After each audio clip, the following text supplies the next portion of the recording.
Hello students, आशा करता हूँ बहुत ही अच्छे होंगे। मैं आ गया हूँ एक और नई वीडियो के साथ। इस वीडियो में मेरे दोस्त हम लोग पढ़ने वाले संख्या पद्धति क्लास 9 का पहला चैप्टर है। अब देखिए इस चैप्टर में क्या क्या पढ़ने हैं उनके बारे में मैंने लिख रखा है। इसको जानने के बाद हम लोग इस चैप्टर को स्टार्ट करेंगे मेरे दोस्त। तो वीडियो को आखिर तक आप लोग जरूर देखिएगा, क्योंकि आपको यहाँ पर कुछ ना कुछ सीखने को मिलेगा। आप फालतू की रील्स देखते हो, उसमें टाइम भी बर्बाद होता है और कुछ सीखने को भी नहीं मिलता है। अभी आप क्लास 9 में हो स्टूडेंट, तो आपका सबसे बड़ा जो धर्म है ना, पढ़ना ही है। जितने भी स्टूडेंट है, विद्यार्थी है मेरे दोस्त, उनका सबसे बड़ा धर्म, उनका सबसे बड़ा कर्म मेरे दोस्त पढ़ना होता है। तो आप लोग वो काम कीजिए प्लीज, ठीक है ना। तो यहाँ पर देखिए, जो सबसे पहले हमें पढ़ना है परिमेय संख्या। अब परिमेय संख्या क्या होती है, बहुत सारे स्टूडेंट लोग को पता होगा, बहुत सारे मेरे भाई लोग को पता होगा, अब बहुतों को नहीं पता होगा। तो जिनको भी नहीं पता है, वीडियो को आखिरी तक अगर आप देखते हो तो सारी जानकारी आप लोग को मिल जाएगी। यह आपको प्रश्नावली 1.1 में पढ़ने को मिलेगा। दूसरा जो है संख्या रेखा और परिमेय संख्याओं के निरूपण, यह मिलेगा प्रश्नावली 1.2 में। तीसरा मेरे दोस्त इसमें टॉपिक आ जाता है वास्तविक संख्या और उनके दशमलव प्रसार, यह आपको मिल जाएगा प्रश्नावली 1.3 में। और इसमें दो टॉपिक है प्रश्नावली 1.4 में, कौन कौन से, तो वास्तविक संख्याओं पर संक्रियाएं और वास्तविक संख्याओं के लिए घातांक नियम, दो रूल हमें मिलेंगे 1.4 में। तो इन सभी चीजों के बारे में दोस्त हमें पढ़ना है संख्या पद्धति में। एक चीज ध्यान रखिएगा, इसमें एक टॉपिक नहीं है जो सिर्फ और सिर्फ बिहार बोर्ड में है, बाकी किसी बोर्ड में है नहीं। अब मैं इसको मिटाता हूँ मेरे दोस्त। और देखिए एक छोटी सी मैं कहानी बताना चाहूंगा। किसी भी चैप्टर को स्टार्ट करने से पहले आपको पता होगा कि अगर हमें बेसिक जो कॉन्सेप्ट है वो नहीं पता है, जो बेसिक जानकारी है वो नहीं पता है, तो हमें उस चैप्टर के क्वेश्चन जो है, उस प्रश्नावली के प्रश्न जो है मेरे दोस्त, उसको करने में बहुत सारी समस्याएं आएंगी। ठीक है, तो इसलिए मेरे दोस्त हम लोग क्या करेंगे, इस संख्या पद्धति में अब तक हमने क्या पढ़ा, क्योंकि देखिए यह चैप्टर आप लोग को ना 6th में भी पढ़ने को मिला है, 7th में भी पढ़ने को मिला है और 8th में भी पढ़ने को मिला है। ठीक है, तो मेरे को तो नहीं पता है कि कितने मेरे भाई लोग इसको पढ़ा है, किन्होंने नहीं पढ़ा। जिन्होंने पढ़ा है उनके लिए रिवीजन हो जाएगा, और जिन्होंने नहीं पढ़ा है वो ध्यान से देखेंगे कि क्या क्या चीजें होती हैं।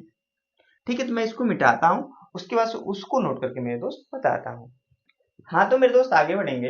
अब देखिए यहाँ पर चैप्टर का नाम ही संख्या पद्धति है।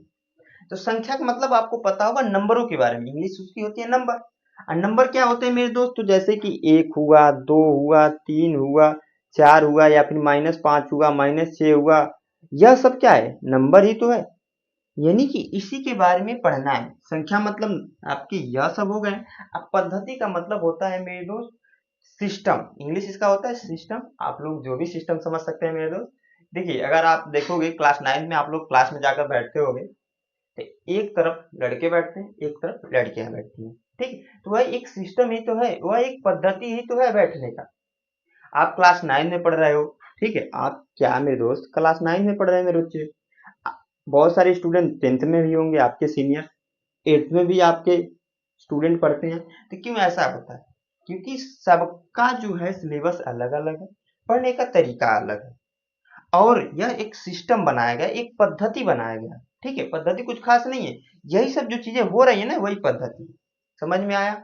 समझ में आया तो वीडियो को तुरंत लाइक कर दीजिएगा आप लोग। अब यहाँ पर देखिए, अगर हम बेसिक से चले ना, तो अगर आपको पता होगा किसी के भी घर में नए बच्चे का जब जन्म होता है ना, तो उसका नाम नहीं होता। हमारा भी नाम पहले से नहीं रहा होगा, किसी ने कोई ना कोई मेरा नाम तो रखा ही होगा ना। वैसे आपका भी नाम रखा होगा, मेरा नाम ऋषिकेश, आपका भी नाम कुछ ना कुछ होगा, तो किसी ने रखा है। ठीक है, वैसे ही मेरे दोस्त वस्तुओं को गिनने के लिए आज से कई सौ वर्ष पूर्व हमें क्या पड़ा, कि गिनने के लिए इन नंबरों की आवश्यकता पड़ी, इन संख्याओं की आवश्यकता पड़ी। ठीक है, अगर आपसे कोई बोल दे मेरे दोस्त कि आप जाओ यहाँ से, मान लीजिए मार्कर है, ठीक है ना, और बोल दे कि आप जाओ वहां से मार्कर लेते आओ, संख्या ना बताई जाए, तो आप कितने मार्कर लाओगे। मार्कर्स लेते आओ बोल दिया जाए, तो आप कितने मार्कर्स लेते आओगे, आपको पता ही नहीं है। तो इन्हीं सब की आवश्यकता के लिए मेरे दोस्त हमें क्या पड़ी, संख्याओं की आवश्यकता पड़ी। ठीक है, और सबसे जो पहली संख्या आ जाती है, हमने जिसे पढ़ते हैं हम लोग क्या, प्राकृतिक संख्या। क्या मेरे दोस्त, क्या पढ़ते हैं, प्राकृतिक संख्या। ठीक है, यह क्या होती है, तो जो भी नंबर हम लोग एक से गिनना प्रारंभ करते हैं और कहाँ तक जाते हैं, इनफाइनाइट तक, उसे हम प्राकृतिक संख्या कहते हैं। क्योंकि सबसे पहले यही आया जब हमारे, अगर आप देखोगे 6 7 8 में आपने पढ़ा होगा कि हम लोग जो थे पहले मनुष्य नहीं थे, एक बंदर थे और बंदरों से हमारा शरीर मनुष्य के रूप में डेवलप हुआ। जब डेवलप हुआ तो हमें तब जाकर गिनने की आवश्यकता पड़ी ना, और वहां पर लोगों ने गिनना प्रारंभ किया। और ये नेचुरल नंबर, इसे इंग्लिश में बोलते हैं क्या मेरे दोस्त, नेचुरल नंबर। ठीक है, तो एक से हमने गिना, एग्जाम्पल्स के लिए मैं लिख देता हूं यहाँ पर क्या, एक 1 2 3 4 5 6 7 8 9 10 डॉट डॉट डॉट। यह नंबर जो होते हैं मेरे भाई इनफाइनाइट तक चले जाते हैं। ठीक है ना। अब देखिए, आप दिख रहा होगा कि एक से कहां तक गया, इनफाइनाइट तक। इसके बाद मेरे दोस्त एक और नंबरों का समूह आया जिसको हम लोग बोलते हैं आपका पूर्ण संख्या। क्या बोलते हैं मेरे दोस्त, तो पूर्ण संख्या। ठीक है, और इसको इंग्लिश में बोलते हैं होल नंबर, होल नंबर। ठीक है, अब इसमें क्या होता है, तो यहां पर दिख रहा होगा मेरे दोस्त कि 0 से हमने नहीं स्टार्ट किया, 1 से स्टार्ट किया। क्योंकि मेरे दोस्त क्या हुआ ना, 0 बाद में आया बाबू। ठीक है, 0 जो है आपका बाद में आया। और किसने खोजा 0, शून्य किसने खोजा। आप लोग कमेंट बॉक्स में कमेंट करके तुरंत बताइए कि शून्य को किसने खोजा बाबू। तो आप कहोगे सर आर्यभट्ट जी ने खोजा। आपको नहीं पता है तो जानिए कि 0 की खोज आर्यभट्ट जी ने की। ठीक है, एग्जाम्पल्स के लिए अगर मैं बता दूं यहाँ पर मेरे दोस्त, तो आपका 0 होगा, 1 होगा, 2 3 4 5 6 7 8 9 10। क्योंकि देखिए, आपके मन में यह क्वेश्चन होना चाहिए कि सर यहाँ पर 10 लिखते टाइम तो 0 है, लेकिन यहाँ पर 0 क्यों नहीं नाम दिया गया। तो आपको मैंने स्टार्टिंग में बताया मेरे दोस्त कि यह जो नंबर है ना, उनको हमें आवश्यकता इसलिए पड़ी कि क्योंकि वस्तुओं को गिनना था। अगर मैं कहीं पर भी ऐसे एक छोटा सा 0, नन्हा सा 0 बना दूं तो यह आपका कोई भी मान बता सकता है। तो आप कहोगे सर नहीं बता सकता, इसका मतलब ये खाली होता है। और मैंने बताया कि वस्तुओं को गिनने के लिए हमें नंबरों की आवश्यकता पड़ी है। ठीक है, इसलिए उस टाइम पर इसका कोई नाम नहीं था। लेकिन बाद में आर्यभट्ट जी ने यह बोला कि अपने टीचरों से यह कहा कि अगर आपका एक है और एक के पीछे यह नंबर हम लोग लगा देते हैं तो 10 हो जाता है, होता है कि नहीं। एक और लगा देते हैं तो 100 हो जाता है। तो इसका भी तो कुछ न कुछ नाम होना चाहिए, होना चाहिए कि नहीं बाबू। तो लोगों ने सोचा, बाद में उन्होंने ही यहाँ पर क्या किया, इसका नामकरण कर दिया और इसे शून्य बताया। ठीक है, अब देखिए इसके बाद जो नेक्स्ट आ जाता है या dot dot dot dot dot कहाँ तक चलेगा, इनफाइनाइट तक चलता जाएगा। इनफाइनाइट आपको समझ में आता होगा, अनंत, जिसकी गिनती न कर सके। कितना हो जाएगा वह जरूरत के हिसाब से होता है। ठीक है, आगे बढ़ेंगे मेरे दोस्त। यहाँ पर अब आपको दिख रहा होगा कि यहाँ पर हमने जितने भी नंबर लिखे सारे पॉजिटिव वाले हैं। आप कहोगे सर निगेटिव में नंबर आते हैं, -2 भी तो होता है एक नंबर, -5 भी तो होता है। यह दिख रहा होगा, यह क्वेश्चन होना चाहिए, सॉरी, यह आपके मन में क्वेश्चन होना चाहिए। तो वह भी होते हैं मेरे दोस्त, वह होते हैं आपके पूर्णांक संख्या। क्या होती हैं, वह होती हैं आपकी पूर्णांक संख्याएं। यह होता है आपका पूर्ण संख्या, उसके बाद आता है पूर्णांक संख्याएं। इसमें क्या होता है ना, दोनों आते हैं, पॉजिटिव वाले भी नंबर, निगेटिव वाले नंबर। यहाँ पर जो पूर्ण संख्या है ना, पहले उसको मैं यहाँ पर लिखता हूँ 0 1 2 3 4 5 6 ऐसे डॉट डॉट डॉट कहाँ तक, प्लस के साथ लिखिएगा, plus plus plus plus plus, यहाँ पर भी प्लस लिख दीजिएगा आप लोग, अब प्लस इनफाइनाइट तक। ठीक है, यानी कि पूर्ण संख्या का ये दूसरा है। लेकिन इसमें क्या है, ऐड होता है कुछ चीजें। क्या ऐड होता है, तो -1 -2 -3 -4 डॉट डॉट कहाँ तक, माइनस का इनफाइनाइट तक। समझ में आया। तो इससे आपका यह क्वेश्चन बन सकता है मेरे दोस्त, आपके पास में प्रश्न दे भी रखा होगा कि क्या बताइए कि जितने भी पूर्ण संख्याएं होती हैं सभी पूर्णांक संख्या होती हैं कि नहीं होती है। जैसे कि जितने भी ये पूर्ण संख्याएं क्या सभी पूर्णांक संख्या होती हैं, तो आप कहोगे यस सर जितने भी पूर्ण संख्या होती है वो सभी आपकी पूर्णांक संख्या में आ जा रहे हैं, क्योंकि यहाँ पर देखिए जीरो से इनफाइनाइट तक चल रहा है। आज जबकि पूर्णांक संख्या में जीरो से इनफाइनाइट तक भी प्लस के साथ भी जा रहा है, माइनस के साथ भी जा रहा है, यानी कि जो पूर्ण संख्या जितने भी हैं वो सारी पूर्णांक संख्या में आ जाएंगी आपका। ठीक है, अब देखिए तीन हमने प्रकार के जो है नंबरों के बारे में पढ़ा। अब इसमें जो मोस्ट इंपोर्टेंट है उसके बारे में हम लोग पढ़ने जा रहे हैं। मोस्ट इंपोर्टेंट, वैसे नंबरों के बारे में देखें तो मेरे दोस्त बहुत सारे ऐसे नंबर हैं, लेकिन जो हमें खासली इस चैप्टर में पढ़ने और हमें इस चैप्टर में जिसकी आवश्यकता पड़ेगी उसके बारे में मैं बता रहा हूँ। ठीक है ना, तो यहाँ पर देखोगे तो जो इंपॉर्टेंट चीज है वो आपकी परिमेय संख्या। क्या है मेरे दोस्त? परिमेय संख्या, यह बहुत इंपॉर्टेंट है। अब इसकी आवश्यकता क्यों पड़ी, आपके मन में यह क्वेश्चन होना चाहिए कि सर इसकी आवश्यकता क्यों पड़ी। बहुत सारे स्टूडेंट मेरे भाइयों को पता भी होगा, ठीक है, लेकिन यहाँ पर अगर आवश्यकता पूछ दिया जाए तो बहुत सारे नहीं बता पाएंगे। ठीक है ना, तो मैं सिंपली यहाँ पर क्या करता हूँ, एक पेपर ले लेता हूँ। ठीक है, मैंने पहले से पेपर रख रखा था यहाँ पर, तो यह पेपर है। ठीक है, और मैंने क्या किया मेरे दोस्त, इस पेपर में इस वाले हिस्से को, ठीक है, मैंने फोल्ड किया, ये इस वाले हिस्से को फाड़ कर निकाल दिया। ठीक है, फाड़ कर निकाल दिया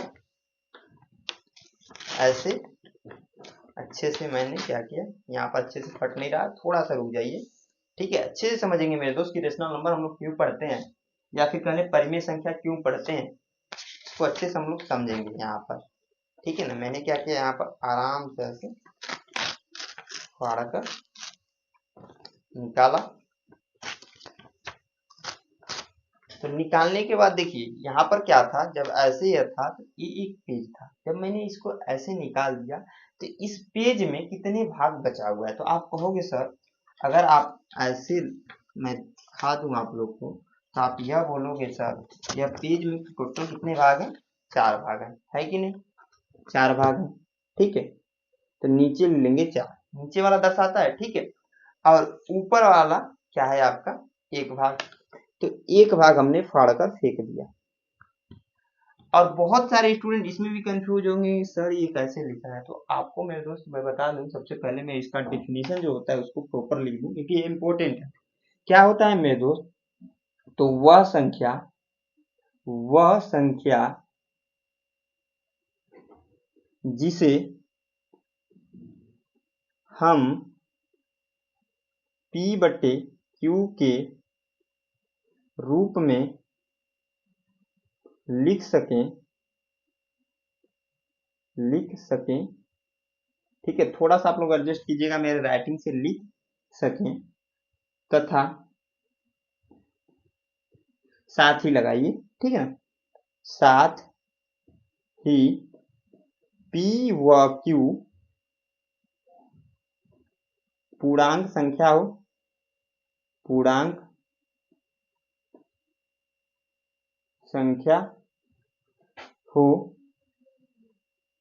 तथा Q is not equal to 0 के, Q नॉट इक्वल टू 0 के बराबर हो। देखिए यह आपका प्रॉपर डेफिनेशन होता है। ठीक है, नीचे दिख रहा है, आप लोग को दिख रहा होगा जहां तक मेरे को लगता है। तो यहाँ पर ध्यान से समझिए मेरे दोस्त, मैंने कहा कि वह संख्या जिसे हम P/Q के रूप में लिख सके, साथ ही P व Q पूर्णांक संख्या। पूर्णांक संख्या क्या होती है तो आपको मैंने यहाँ पर बता रखा है, इसीलिए मैंने बताया कि यह जो चीजें मैं बता रहा हूँ सारी इंपॉर्टेंट है। क्वेश्चन जब आप करोगे मेरे दोस्त हर एक का यहाँ पर उपयोग होगा कि पूर्ण संख्या क्या होती है, पूर्णांक संख्या क्या होती है, आपका उपयोग में आएगा। ठीक है, मैंने कहा वह संख्या जिसे हम P/Q के रूप में लिख सकें, साथ ही P व Q पूर्णांक संख्या हो तथा Q is not equal to 0 के बराबर हो। यह इंपॉर्टेंट चीज है। यह डिफिनीशन बहुत सारे टीचर्स आपको याद कराए होंगे, अब कुछ टीचरों ने ही बताया होगा कि क्यों जो है जो Q की वैल्यू है वो 0 के बराबर नहीं होनी चाहिए।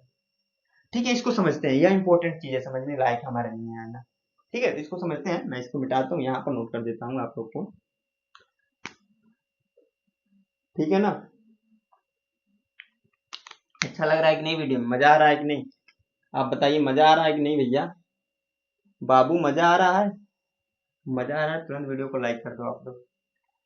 तो यहाँ पर समझने की चीज है यह है, मान लीजिए अभी के लिए मानिए कि एक क्लास में, ठीक है,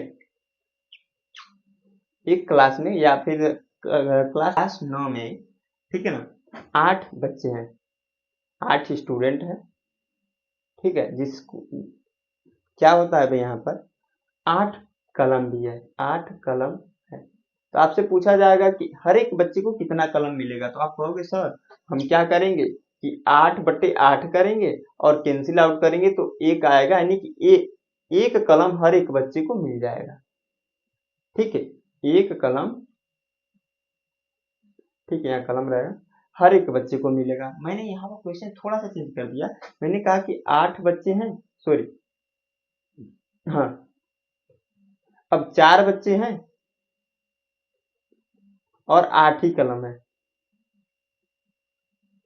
ठीक है, तब कितने बच्चे को मिलेगा। तो आप कहोगे सर हम क्या करेंगे, फिर से 8 में 4 से भाग लगा देंगे तो 2 आ जाएगा, यानी कि 2 कलम हर एक बच्चे को मिलेगा। आप बोलोगे कि नहीं, बोलोगे नहीं, यही तो प्रोसेस होता है। जो भी नंबर हमें दिया रखा है, यहाँ पर बोला है 8 बच्चे हैं 8 कलम है, तो 8 कलमों में हम क्या कर रहे हैं, 8 बच्चे से भाग दे रहे हैं, तो एक कलम हर एक बच्चे को मिल जाएगा। सेम सिचुएशन दूसरा है कि 4 बच्चे हैं 8 कलम है, हम क्या कर रहे हैं, 4 बच्चों से 8 कलम में भाग लगा दे रहे हैं, जिसकी वजह से हमें पता चल रहा है कि 2 कलम हर एक बच्चे को मिलेगा।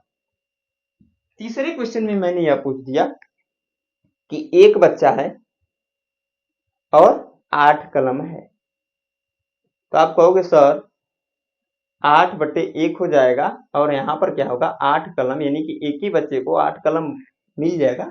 आपको समझ में भी आ रहा होगा ये चीजें। तो बहुत सारे के मन में ये भी डाउट होगा सर ये क्यों बता रहे हैं, तो समझ रुकिए, थोड़ा सा इंपॉर्टेंट चीज में बताने वाला हूँ।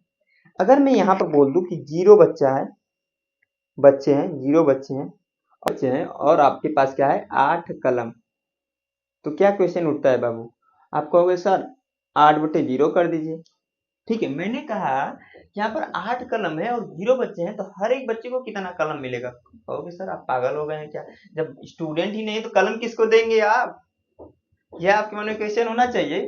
तो यहाँ पर इसका आंसर आता है आपका इनफाइनाइट। क्या मेरे दोस्त आता है, इनफाइनाइट।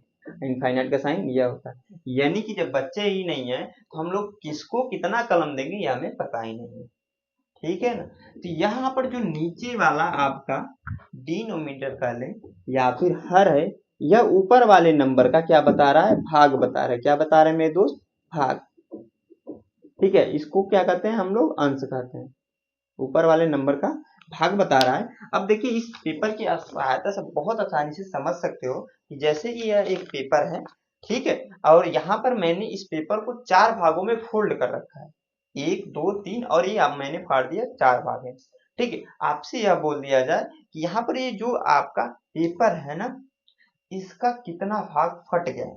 तो सबसे पहले क्या करोगे, ये कितने भाग में है, तो 4 भाग में, तो नीचे आपका हो जाएगा 4, और कितना भाग फटा हुआ है, एक भाग फटा हुआ है, तो आप कर दोगे 1।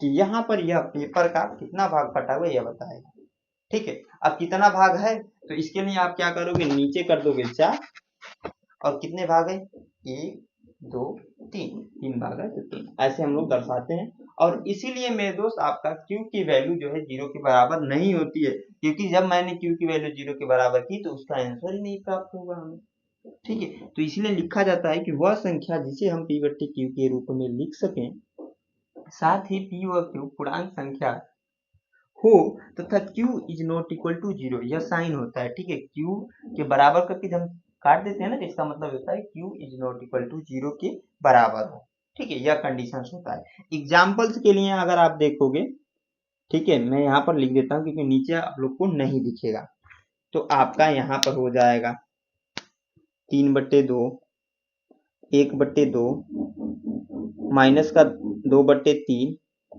5 6, माइनस का 9, डॉट डॉट डॉट कहाँ तक, इनफाइनाइट तक। आपके मन में एक क्वेश्चन होगा सर ये 5 6 और -9 क्यों लिख रहे हैं, क्योंकि आपको पता होना चाहिए आप 8 पढ़ के 9th में आ चुके हो कि जितने भी नंबर होते हैं उनके नीचे 1 क्या होता है, छिपा रहता है, साइलेंट रहता है। भैया बाबू साइलेंट रहता है कि नहीं, साइलेंट रहता है ना। तो हर एक नंबर के नीचे 1 साइलेंट है। जैसे ही 1 आएगा तो 5 है, तो 5 के नीचे 1 आएगा तो आपका ये p बट्टे q के रूप में नहीं होगा। और दूसरा जो कंडीशन हो रहा है क्या आपका कि p और q पूर्णांक संख्या, तो 5 भी पूर्णांक संख्या है, 1 भी पूर्णांक संख्या है, वो भी तो कंडीशन सेटिस्फाई कर रहा है। ठीक है, तो यहाँ तक आई होप आप लोग को समझ में आया होगा। यह बहुत ही बेसिक नीड्स है इस चैप्टर के लिए, एकदम समझ लीजिए सप्लीमेंट का काम करेगा, यह सब चीजें आपको आएगा जब हम प्रश्न करेंगे तो। अब देखिए इसके बाद कुछ खास नहीं है, इसके बाद सिंपली आपको प्रश्नावली के प्रश्न ही करने हैं, क्योंकि परिमेय संख्या हम लोगों ने जान ली कि परिमेय संख्या होता क्या है। ये इंपॉर्टेंट चीज है, इसको आप लोग ध्यान में रखना, याद कर लेना। याद वैसे नहीं करना पड़ेगा क्योंकि मैंने इतनी अच्छे से बता रखा है। अगर कहीं पर भी आपको डाउट्स रहता है तो आप कमेंट बॉक्स में कमेंट करके आप लोग पूछ सकते हो। अब देखिए मेरे दोस्त, जो इसमें प्रश्न है हम लोग नेक्स्ट वीडियो में करेंगे। आप लोग एक काम कीजिएगा कि जो उदाहरण है उनको आप लोग खुद से एक बार सोल्व करने का प्रयास कीजिएगा। प्रश्नावली के प्रश्न जो है मेरे दोस्त मैं नेक्स्ट वीडियो में आप लोग को करा दूंगा। आई होप आप लोग को यह वीडियो पसंद आई हो। पसंद आई प्लीज इस वीडियो को लाइक कर दीजिएगा, साथ दोस्तों के साथ शेयर कर दीजिएगा। और यहाँ तक वीडियो को देखने के लिए मेरी तरफ से आप सभी बाबू लोग को, छोटे भाइयों को धन्यवाद।